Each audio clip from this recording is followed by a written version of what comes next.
Nýtt kvótakerfi. Þetta gamla kvótakerfi alveg táknmynd óréttlætis.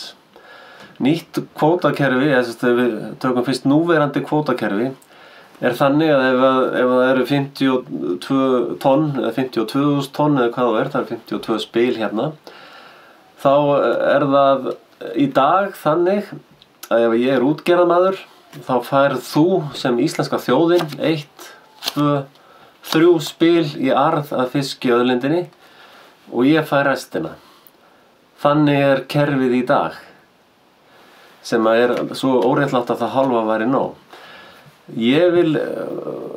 Mín hugmynd af kerfi hefur verið svo að allir Íslendingar, segjum að séu 52 Íslendingar, það stemmi svo vel við spilastokkinn, en þeir eru náttúrulega 300 eitthvað þúsund, allir íslenski ríkisborgarar, að þeir fái 1 kvótabréf. Og það getur þá verið 1 tonn, 1 kíló, það bara eftir hvað kvótin mikill það ár. Og sá kvóti, það kvótabréf, yrði sent inn hverjum Íslendingi pósti 1. janúar.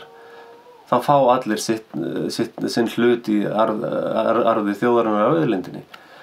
Og síðan getur fólk einfaldlega selt kvótabréfið sitt. Það getur þá veitt sinn hlut af íslenska fiskinum.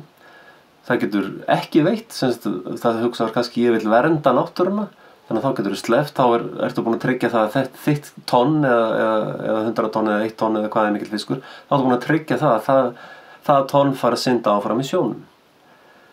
Og ég efast að það sé að finna réttlátara og einfaldara kerfi en þetta. Ef það hægt, endilega settu komment hérna fyrir neðan og bentu mér á það.